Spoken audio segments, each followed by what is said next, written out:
घर बांधून बघावं असं म्हणतात ती नाही पूर्वीची लोक.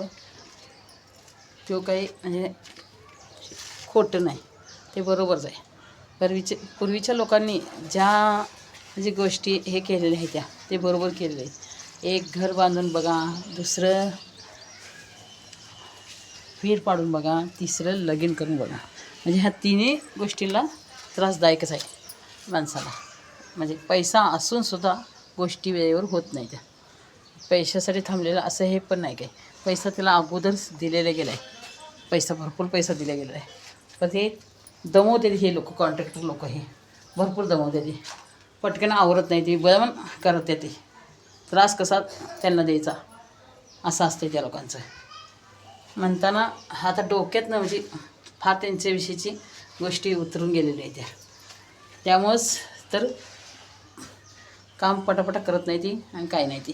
आणि नुसतं पैसा द्या, पैसा पैसा द्या.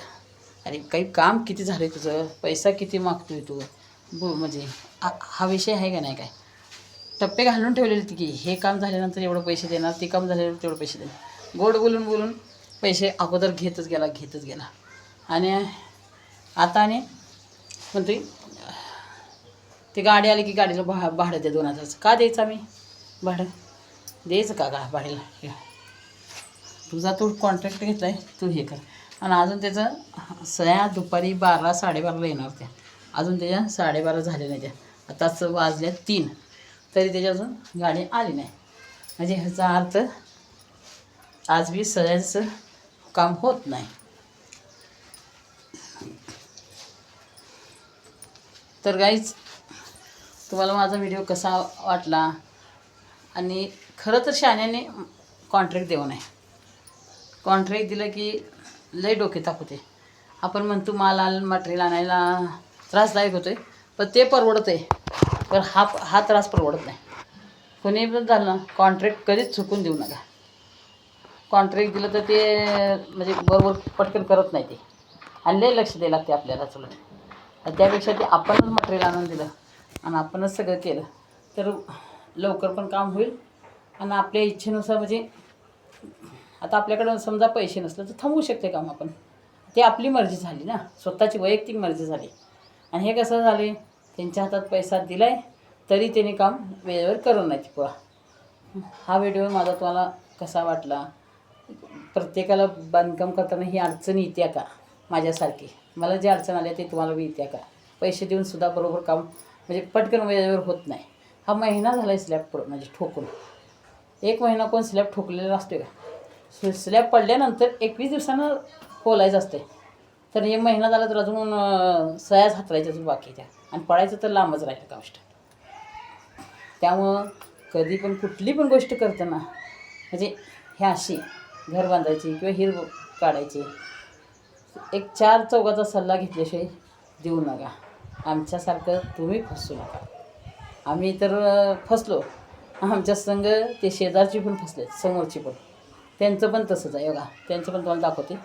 कॅमेरा मी पुढं करते बघा. स्लॅब ठोकलेलाच आहे. अशी आमची 3 जणांची इथं स्लॅब ठोकलेली होती, पण अजून स्लॅब काही पडणं नाही झालं आहे. ठोकून तयार आहे. फक्त म्हणण्यापेक्षा सळीच्या कारण म्हणण्यापेक्षा त्याचं काय चालू आहे त्या कॉन्ट्रॅक्टरचं काहीच कळत नाही. रोज सकाळी येतोय, नाही येत असं नाही, येतोय, हाजरी देतोय, असा फिरतोय इकडं तिकडं. हे करायचं आहे, ते करायचं आहे, ते करायचं आहे करतोय. स्विंग होते. त्याच्यापेक्षा म्हणतानाच कॉन्ट्रॅक्ट कोणीसुद्धा देऊ नका. आणि दिलं तर व्यवस्थित काम व्हायलाच पाहिजे. त्याच्याशिवाय काही म्हणजे हे नसते. कॉन्ट्रॅक्ट देऊन माणूस फसते. इतका गोड बोलते की नाही ते हद्दीच्या बाहेर. माणूस न देणार माणूस पण ते दिले जाते कॉन्ट्रॅक्ट. त्यासाठी म्हणजे कुठली पण गोष्ट करताना म्हणजे अशी लय विचार न करा. त्याच्याशिवाय करू नका. आणि 4 चौघांचा सल्ला घेतल्याशिवाय तर करूच नका. चला, माझा व्हिडिओ आवडला असला तर शेअर करा.